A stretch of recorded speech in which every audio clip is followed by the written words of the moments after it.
Salam, bu videoda sinif dərsliyinə əsaslanan sualımızın izahına baxacağıq. Sualımızın izahına keçməmişdən əvvəl sizdən xahişim odur ki, kanala abunə olub like atasınız. Sualın şərtini doğru fikirlər müəyyən etməyimizi istəyir. Yəni, uyğunluğu müəyyən etmək anlamına gəlir. Doğrunun qarşısında doğru, yanlışın qarşısında yanlış olmalıdır. İzaha keçək. Demək ki, Sakit Okeanın tropik və subtropik enliklərində şəffaflıq daha çoxdur. Bu fikir doğrudur.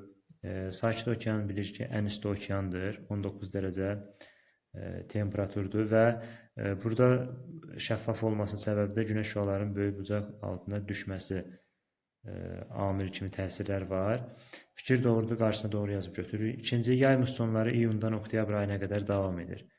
Yay ayı 22 iyundan hesablansa da, amma yay mussonları iyul və oktyabr ayından götürülür. Yəni qeyd elədiyim kimi bu dərslikdədir və fikir doğrudur, qarşısına doğru yazıb, fikrini götürürük.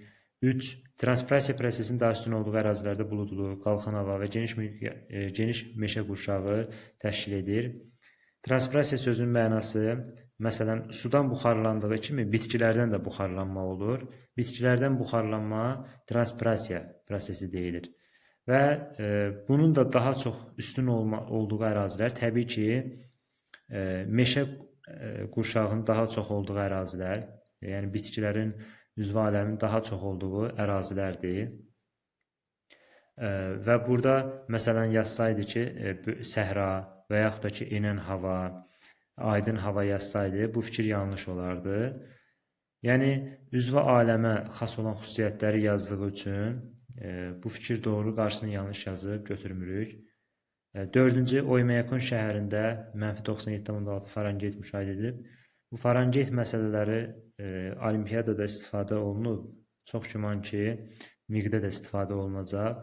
Ya ayrıca bir misal kimi, ya da cümlələrin içərisində keçəcək. Buna aid növbəti videoların izahlarında məsələlərin izahını verəcəm. Fikir burada doğrudur. Özünüzə hesablayıb görə bilərsiniz. Fikir doğru, qarşısına doğru yazıb bunu götürürük. 5-ci, pamıqçılıq üzrə fərqlənən ölkələrdən biri 3 yarımkürə və 2 işıqlanma qurşağında yerləşir.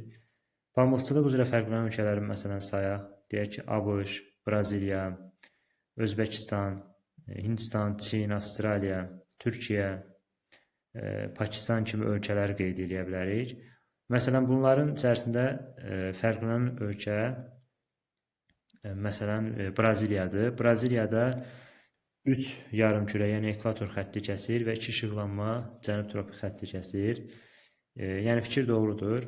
Yəni ölkələrdən biridir. 3 yarımkürə, 2 işıqlanma qurşağında yerləşir. Həqiqətən Braziliya 3 yarımkürə və 2 işıqlanma qurşağında yerləşir. Fikir doğru, qarşısına doğru yazıb götürürük. Və 6-cı, Avropa qitəsində külək elektrik stansiya enerjisinin böyük həcmi təşkil edən ölkələrdən biri Reyn çayının mənsəbinin aid olduğu ölkədir. Yəni, demək istəyir ki, Avropa qitəsində ümumiyyətlə külək elektrik enerjisi ilə fərqlənən ölkə Danimarka və Niderlanddır. Yəni, bu iki ölkənin adı çəkilir. Bunlardan da Reyn çayının mənsəbi aid olduğu ölkə Niderlanddır. Yəni, Almaniya deyil, Niderlanddır. Bəzən qarışdırılır Almaniya ilə. Reyn çayı Almaniyadan keçdiyi üçün qarışdırılır. Amma xeyr, bu belə deyil. Reyn çayının mənsəbi Niderlanddır. Və külək elektrik enerjisi stansiyalarında böyük həcmi məhz Niderlandda var. İki ölkəni qeyd edirik, Danimarka və Niderland. Reyn çayının mənsəbində Niderlandda yerləşdiyi üçün bu fikir də doğrudur, amma qarşısına yanlış yazıb. Sualımızın doğru cavabı 1, 4 və 5-dir. Doğru cavab Y variantıdır. İzlədiyiniz üçün təşəkkürlər.